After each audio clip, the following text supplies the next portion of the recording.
All right, everyone, welcome to the first episode of Coffee with Connections. And I am joined today by special guest, Derek Notman. Derek, good morning. How are you, sir? Oh, I'm doing great, Cooper. Thanks for having me, man.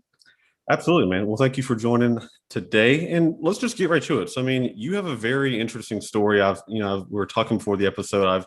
I've had the good fortune of being connected with you on LinkedIn for some time, so I've gotten to know you through your content and whatnot on there. But you have an international background, and it ties you to a couple different places. And my observation from that, and a question is, do you think that's why you're so comfortable running a virtual practice that's not tied to a physical location, because you almost have that mantra and mindset built in from your life experience? No one's ever asked me that before, but I suspect it has something to do with it. I've looked, I'm 40 now, and looked over my 40 years. I've never lived in one place more than 5 years. Wow. Okay. So I have bounced around, and I'm used to it. I don't know if I call that transient, but I'm used to moving around. Mm-hmm. So I suspect that probably leads to some comfortability there. Mm-hmm. For sure, and especially when it was back in 2013 when I went virtual and no one else was doing it. It was a little bit different game back then.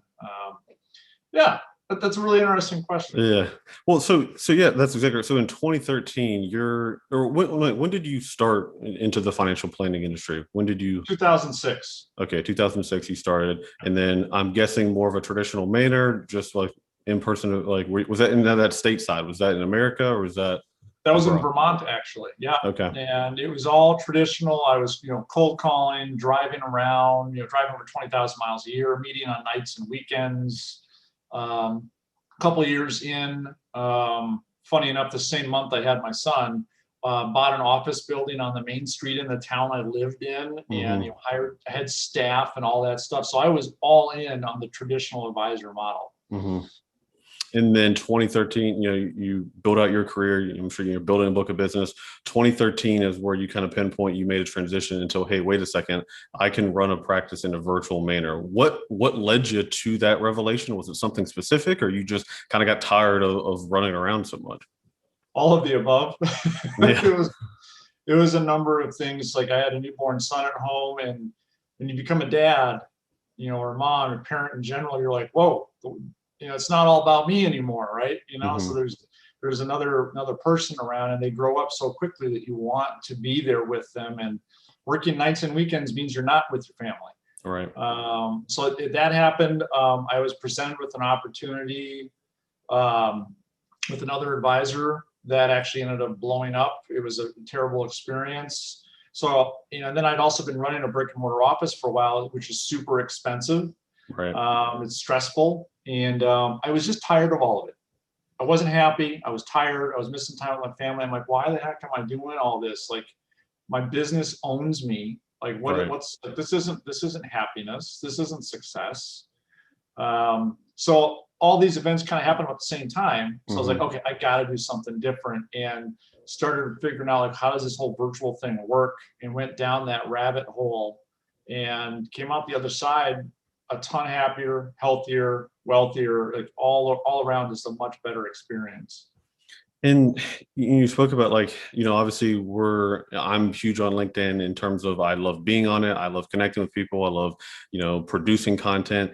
In 2013 I'm sure LinkedIn obviously was a lot different. I don't even know when exactly LinkedIn was launched, but when you first started building, quote unquote, a brand online, where did you kind of go at first? Like, what was your like mindset in those early years? Website was definitely top of mind. Mm-hmm. Social media was still a mystery to me. Like, I was on Facebook and LinkedIn, but other than barely knowing how to spell the names of the platforms, I didn't know what else to do. Yeah. LinkedIn to me for so long was where I put my resume if I was looking for another job, Mm-hmm. right? Mm-hmm. And then Facebook was like, I'm looking at pictures that my mom posted, breakfast that she had, right? All right. All So right. I didn't really know how to do all that stuff. So website was actually probably one of the first things I really wanted to figure out. That's my digital storefront. Mm-hmm. So I went down that road, and then all the other stuff just started opening up. Like, well, how do I utilize Facebook and LinkedIn, and what's all this stuff about, and what's email marketing, and just blogging, and SEO, and the list Mm-hmm. goes on and on and on. So I just went down that path, and there have been a couple other advisors, some guys I really respect that did this before me, guys and girls, were about the same time that I did it. But there was no roadmap.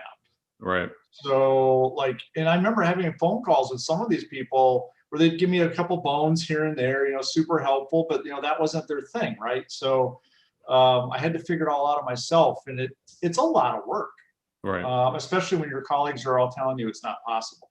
Right.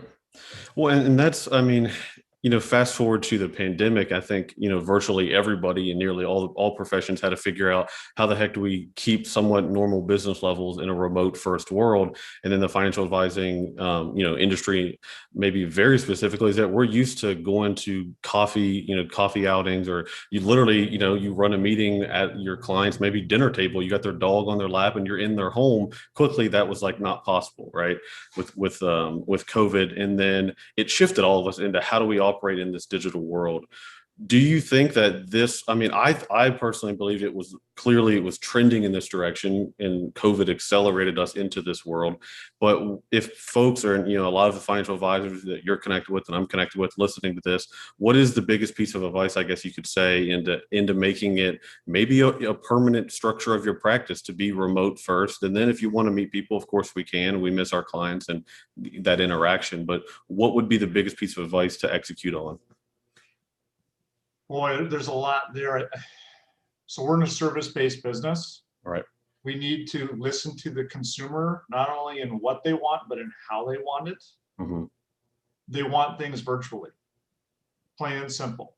And this was before COVID, actually. If anyone who hasn't read it yet, and maybe you can link to this when you post this, but there's a 2019 study put out by McKinsey about it's called the virtual, financial advisor. And it's all about how people were already receptive to it before COVID. So getting out of your own way, like realizing like we buy our groceries online, we see our doctor online, we date online, we bank online, we invest online, we do everything online. So why wouldn't they talk to us? People still want the human connection, but the medium is shifted from the kitchen table or conference room to this. Right. And it can still be very personable and work really, really well. And if you need to meet in person, that's cool, right? That's possible. Right. So it's the mindset, actually. The infrastructure's there. Right. The consumer's willing to do it. If grandma can FaceTime the grandkids, then we can do this, right? Yeah. So the rest of it is all there. The advisor needs to get out of their own way. And the challenge with that is that a lot of the larger financial services companies are still teaching the old methods. Got to be belly to belly. You got to cold pitch people. You got to just, all this cold prospecting stuff. So that's tough because the advisors, the younger ones, are like, well, geez, everyone's doing this digital marketing thing. They're online, but my manager, my trainer's telling me I got to like cold call tonight. Like, well, what the heck is going on here? I don't know what to do. So. No, it's an interesting point. And I mean, I can empathize with it. I don't have to mention, the firm that I was at before. I'm now director of communications with Centurion Wealth in McLean, Virginia. But, exactly the same thing. It's pretty much a playbook. You come in and, you enter the industry and you make the phone calls, and you essentially, if you're with a company that at least has some sort of proprietary product, and that's not to say that there aren't good proprietary products out there. But it's essentially your compensation is somehow aligned with it, and it's pretty much a playbook. And if you don't want to play by the blueprint, it just you don't fit into the machine that it is. Do you think though that, because my experience, or my opinion rather, with this is that right now it's like you almost have to earn the right, or you almost go through that to then like graduate or become maybe an independent or run your practice in a different manner. Unfortunately, that's just the college kids right into the track, and that's kind of like the glide path of entering the industry. Do you think though that'll change though, and we'll get new entry people that for the first time, maybe they're equally smart, they've got finance degrees, they have accounting degrees, or maybe they're CFPs, but they just go ahead and start from the beginning in a model that is more open architecture, fiduciary, maybe virtual based business? I do. I mean, my crystal ball's never worked, but I suspect that we are going to see that shift happen. Yeah. And so at the end of the day, all the financial services companies out there, their number one goal is to hire new advisors, right? That's how they drive revenue more than anything else. If they can't attract new, younger advisors who are coming in with their CFPs, who are coming in who are super tech savvy, then those advisors will go somewhere else. Right. So that playbook is extremely important. There's a lot of training that has to happen. Language, all sorts of stuff, right? Product, concept, blah, blah, blah, blah, blah. But the way that playbook needs to be updated, it's not 1985 anymore, right? So that needs to be updated. And the younger advisors, I've talked to a number of college financial planning associations, tons of kids that are 3-4 years in, they're getting their CFPs. None of them want to do the old model. None of them. Right. So these large financial companies better listen. Right. Because some companies are going to figure out how to serve these younger advisors coming in, and that's where they're going to go. Right. Well, even the digital tools that are available now to a young practice, right? Like you can, and we'll speak about it because you founded, you're not only a CFP, a practicing, financial advisor, you actually have your own, business that helps, financial advisors as well. I think the more increasingly like your younger folks, or you don't have to be younger folks, but the more aware you are that, hey, it actually is possible for me to run an independent shop because of these key resources, where it felt like for the longest time, large corporations in the financial planning business, essentially you had to go through them because you needed all that support and back office and compliance and that sort of thing. Yeah, that's also shifted the independent space, or even semi-independent space, is much more possible faster and earlier on now, just because most of the services and products that an advisor would need to run that practice have been commoditized, right? So the price has gone down. You can plug and play pretty easily now. There's a ton of integration. So it is possible. Now, there are some benefits from these larger institutions. There's some economies of scale, right, that happen. There's some efficiencies. There's a support network, and these things are not to be forgotten. Right. But I think that those larger ones are going to be the ones that are struggling, because if they don't evolve, just spending X dollars on some new tech stack for your field force without changing your entire environment and community and way that we're going to conduct business doesn't do a whole lot of good. Right. It's like throwing a ton of money at your master bathroom, but you haven't got the blueprint for the house yet. Right. It's a mindset too. You're right. I mean, it's not just like, you can't just have a big firm say, hey, now we're allowing this, or we just gave you this new digital tool. It's like, wait a second, like if we're not actually embodying this like more fluid, open architecture, work from wherever you want, and also, quite frankly, acquire clients however you want, and encourage like building an individual brand, right? Like we said, like big companies, if you're an advisor that works for a large company, you kind of can piggyback on the mantra and status of that company. And it's almost, I would say, probably not even encouraged for you to build your own personal brand or that sort of thing. It's almost like fall in line kind of with us sort of thing. But like we said, I think if you can almost like reversing the process of building brand, you actually attract the clients that you want to work with, and you're not, cold calling or, prospecting to death these folks to get them on board. That's exactly right. The inbound marketing is the best way. People, you've heard the saying, people love to buy, but they hate being sold, right? So just focus on creating an environment that lets people come to you and that they want to buy from you. Right. That business sticks too, right? It's more profitable business. It's less time wasted. It's better for everybody. Now, your experience speaking about building brand, and one ways to do that is through content, through social media content. What conversations are you having with folks when they say, Derek, I'd love to do content, but my compliance department, I don't know how to navigate that. Like, I think the biggest thing for me was understanding like the house rules of the firm versus like FINRA and SEC rules. And there's differences. And actually, usually the house rules are a little bit more stringent because they're just petrified of becoming sued or something from something you said. But what would you say to an advisor that wants to do content, but they just don't even know what they can or can't say?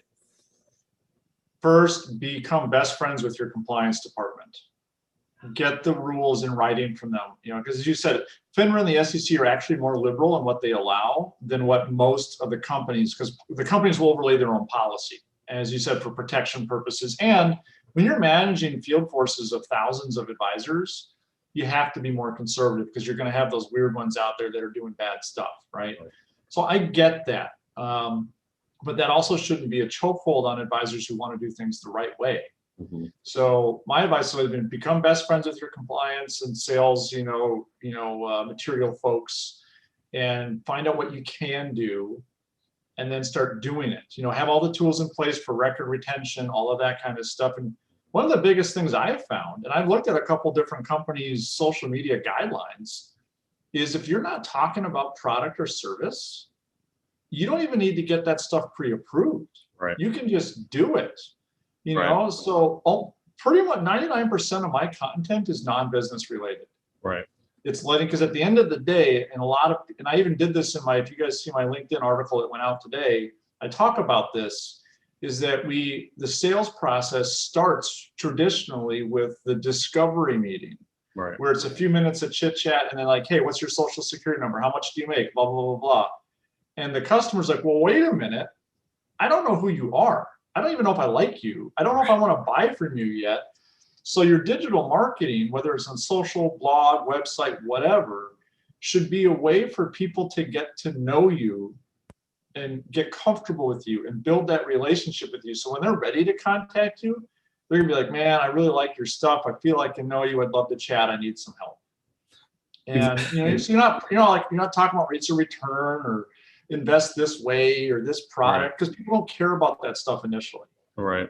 No, you're so spot on. And two, I think, if you're an advisor and thinks too, and a lot of us, like the classic thing of like imposter syndrome, like we're afraid to like put out maybe some type of content very, very like knowledge based around the industry, because it's like, oh, well, is that completely right? I'm afraid to get called out by another financial advisor. That's a little bit toxic. I hope that another advisor is not looking to like try to correct someone on something that maybe was just misinterpreted.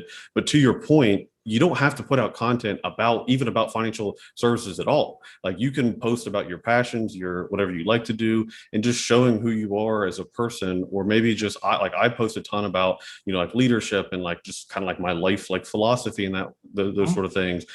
Indirectly, those are eliciting feelings of, okay, he's analytical, he's trustworthy, he's thoughtful. Those are all the characteristics that clients actually make decisions on. Like no one usually, every advisor, we don't put an Excel spreadsheet, even if it makes sense. No one's like, oh yes, okay, let's do it now.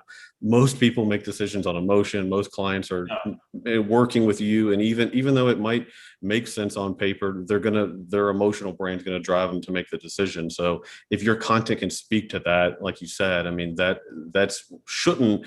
compliance shouldn't even really have a say. You're still a person. If you're talking about like annuity cap rates and guarantees, I could see where your compliance would be like, whoa, wait a second.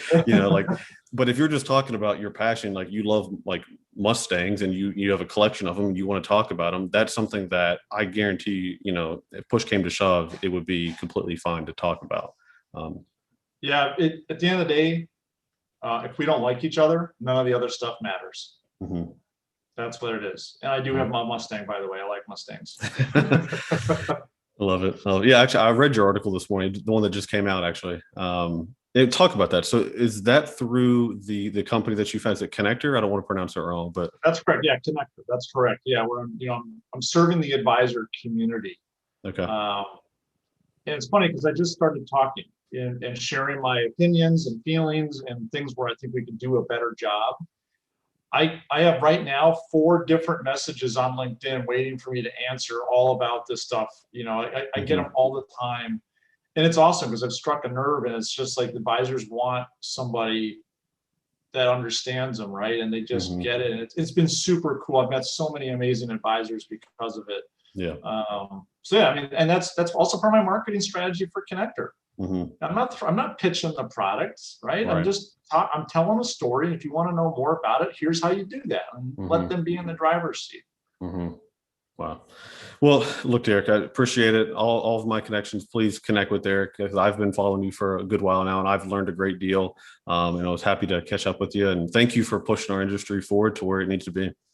Yeah, thank you, Cooper. I appreciate it. Likewise, man. I love that you're doing this for our advisor community. Like, we're all on the same team, right? So thank you for helping, get the message out there where, we can all move forward together.